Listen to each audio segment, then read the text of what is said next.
A packed courtroom. The gavel hit like a gunshot. Officers in the back smirked, confident, smug. It looked like justice, but no one in that room realized they were seconds from losing everything. Power doesn't whisper when it moves, it strikes. And those who think they've won? They're usually the first to fall. Let us know in the comments. Have you ever watched karma catch up to someone in real time? The officer's grip on Alicia Monroe's wrist was unforgiving, unnecessarily tight. She didn't wince, didn't struggle, but that didn't stop him from twisting the cuffs like she was dangerous. "Keep quiet," he muttered, his knee pressing into her spine as he shoved her into the patrol car. Alicia stared ahead, inhaling slow through the pain. The university buildings blurred past as the car sped away. She didn't need to look back. She knew the scene by heart. Stunned students frozen mid-recording, phones pointed, disbelief all over their faces. A black woman, a respected guest lecturer, arrested mid-lecture. Cameras were everywhere. But Alicia understood something most didn't. When you control the narrative, truth is just noise. The officer in the passenger seat chuckled, cocky. Wild how easy this is. His partner, the bald one driving, gave a smug nod. Barely had to lift a finger. Some of them make it too easy. Alicia turned her head just slightly. What exactly was easy? The bald one pulled a plastic bag from his vest, dangling it smugly. White powder sealed tight. "Caught red-handed," he said, smiling. She looked at the bag, then at him. Patient, like a professor watching a student trip over a question they thought they knew. "That wasn't in my hands 60 seconds ago," she said. "You sure about that?" He grinned wider. She didn't answer. The flashing city lights sped past. The precinct was getting closer. But Alicia wasn't worried. Men like them, they never do their homework. Inside the station, they processed her by the book. Mugshot, prints, forms. She said nothing. "Name?" asked the officer behind the desk. She tilted her head. "You didn't check my ID?" He scoffed. "Won't matter. You'll be in the system soon enough." He typed, and then he stopped. His grin vanished, shoulders stiff. His eyes darted back to hers, confused. A little scared.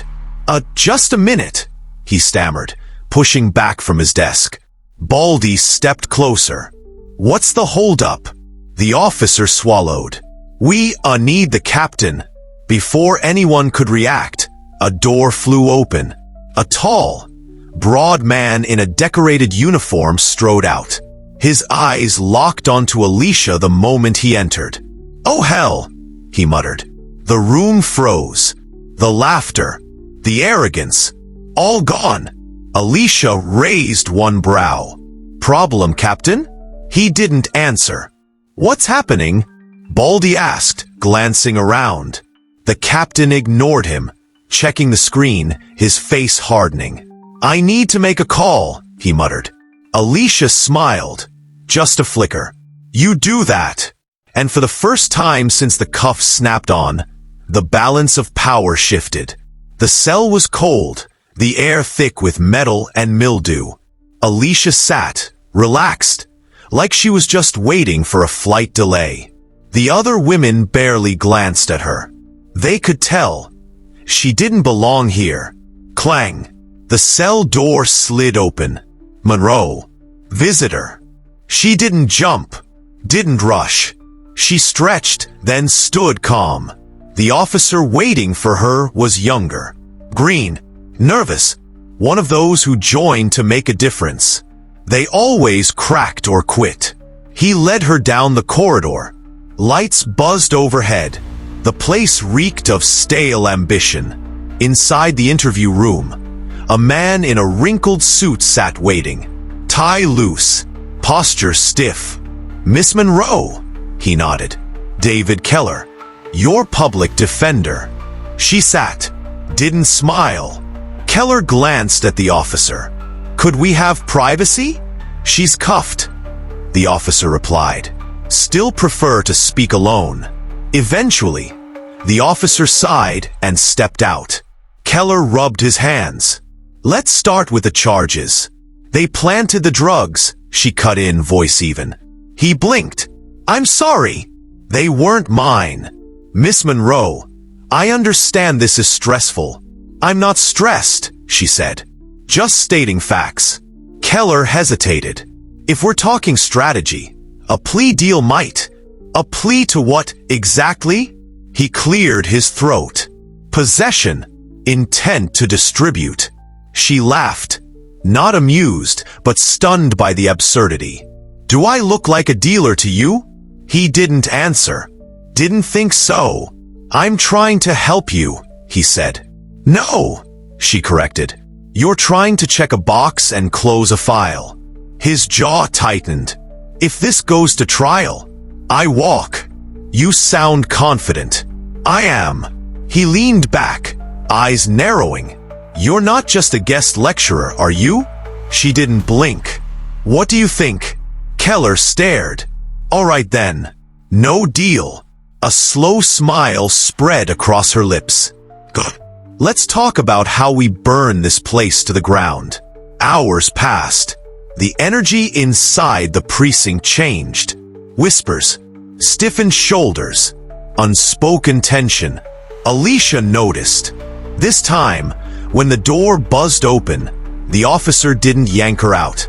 He simply nodded, and she followed, calm, head high, past desks, past paperwork, past coffee cups, waiting near the captain's office. Baldy. His smirk? God. She smiled. Inside, Captain Vance stood behind his desk, file in hand. He didn't ask her to sit. Neither did he. "Alicia Monroe," he said grim. She held his gaze. "You're a pain in my ass." She smiled. "Only when people screw up." He tossed a thick file onto the desk. "Your file? Fast-tracked. Who the hell are you?" She shrugged. "That's the million-dollar question. We checked your ID. Ran it through every system. You don't exist." Alicia chuckled. "Oh, Captain, you really should have checked the clearance level first." Silence.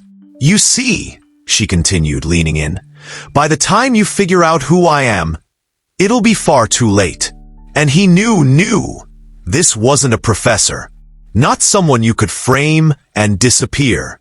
They'd cuffed the wrong woman. And now, they were screwed.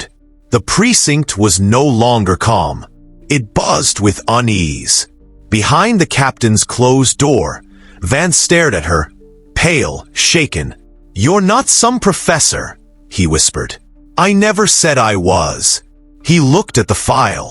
"You're federal." She didn't confirm. He lowered his voice. "How high?" She tilted her head. "You tell me." He hesitated. "Director?" She didn't flinch. Vance leaned back, ran a hand over his face. "Jesus."